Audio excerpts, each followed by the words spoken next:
Hi Leonie, it's really lovely to have you with us again today. It's Friday. Hello, Jackie. So It's shocking. I'm sure we talked. I'm sure it was Friday yesterday as well. Yeah, I know. Didn't it go quick between Fridays? I do look forward to my Fridays though, and catching up with you because we know some giggles will happen.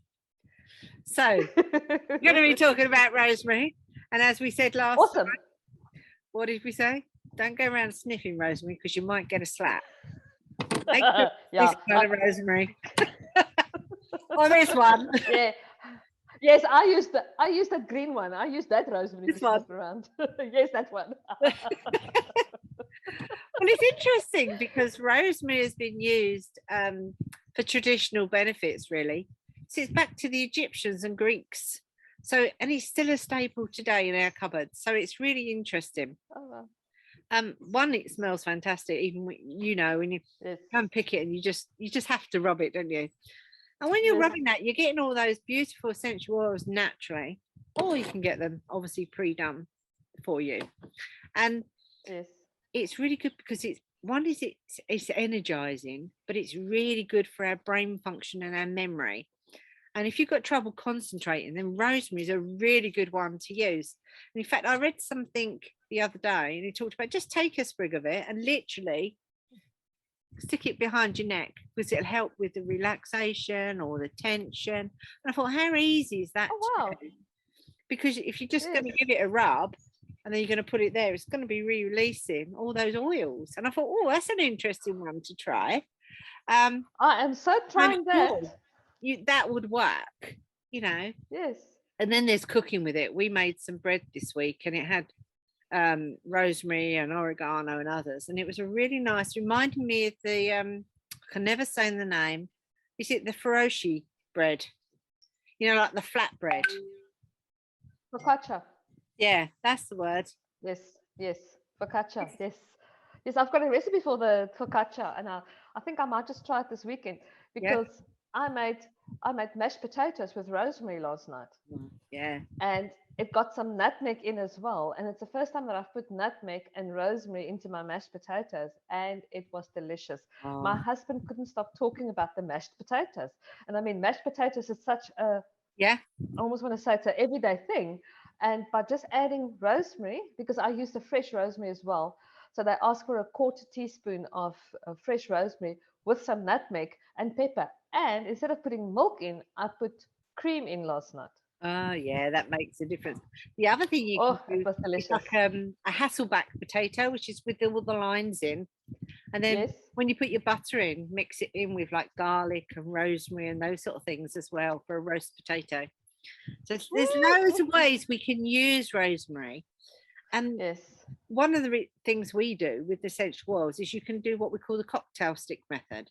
You'll put the cocktail stick into the rosemary and then into whatever you're cooking, or you can do the same with in a glass of water. You could put a drop in there. But rosemary is so powerful, which is why we say the cocktail stick method, because otherwise a drop of rosemary essential oil can be like, oh, it's too powerful. So like that, you get a gentle taste of it. Another way of doing that is a bath. So get some rosemary and you that into your bath with some Epsom salts. I'm just looking down for my recipe. So basically you put 1 to 2 drops into a carrier. So your carrier for a bath is milk, okay, or honey. So you get a tablespoon of that, and then you put your 1 to 2 drops. It helps it to mix and then disperse in the water, because otherwise oil sits on the top. The only thing you have to be careful, if you've got a plastic bath, if you do it too much, it can damage the bath. So be careful. And then a bit of Epsom salts, or even you could put in there some frankincense, because that's really good as well. Right. You could use those things. My favorite way of doing it is adding it with basil, and we put it into like a roller ball. We can roll that on and then just deep breathe it, because it's really good for the brain and the focus of the brain. But there were some other interesting ones that I found for a diffuser. So if you've got your diffuser, you can fill it up with water. Then you put 2 drops of rosemary and 4 drops of lavender. and that really helps you to unwind, but it's also really good for fatigue. So if you're at the end of the day, you're feeling really tired, but you need to relax, but you're maybe not relaxing properly, then you could try that, because the lavender's got, obviously we know it's got so many benefits. Yes. The other thing, you've got lavender growing in your garden. Pick a bit of rosemary and a bit of lavender, and even make a little bag with all the bits in, and then you've got that smell. You could just put that on your pillow before you go to bed at night. Then you take it off when you go to bed, then you've got that smell around your pillow. If you haven't got essential oils, and obviously if you're going to put them in your drink, you need to make sure they are really, really pure essential oils, and there's an awful lot that aren't. So for me, I talk about doTERRA because I know it's really, really pure. There are others out there that are 100% therapeutic grade, but just that's something for people to be aware of, that it, you know, if it's not, it can be an issue. So those sort of things. But yeah, cook with rosemary it's beautiful. You know, but yeah, but if your name's Rosemary, don't stick her in the oven, because she might complain, you know. She might not be so impressed with us. Yeah.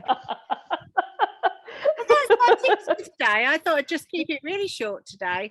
We could just learn a little bit about rosemary.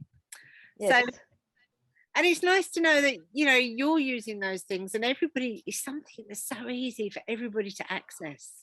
Yes, and the smell when you, I mean, while it's in the oven or while it's in the pot and it's busy going, that smell that fills the house, it is super. I just love the smell. And it's the same with essential oils. They do that same thing.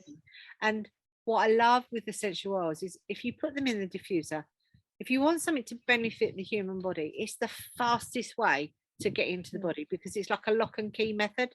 So as we breathe it in, it's locked in and it's in place, and it goes right to where it's needed. You know, if you take medication, it's got to go through our digestive system, absorbed into the bloodstream. It takes quite a while to get there.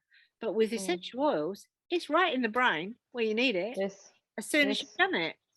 You know, so it's a great quick tip to try if you're struggling with different things. Emotionally, essential oils are just so powerful, you know, to get there. Yeah. And something that keeps on amazing me is that we've got all these things out there in nature, but yet we try and find the most difficult solution to our problem. Yeah. And try these first. And if they're not working, then we try the next thing. And then, then look at Western medicine. You know, obviously depending on the degree of what we're suffering with. Yes. You know, there's so much out there that we can try and alleviate a lot of our symptoms without having to do all this chemicals and everything else, you know. And they're naturally out there, like you say, in nature. God gave them to us to use. Just learn how to use them. Let's just use the stuff that's there to our advantage and to our availability. Yeah, but exactly. You know, it's awesome. It's been lovely chatting with you today. It was quick and easy today.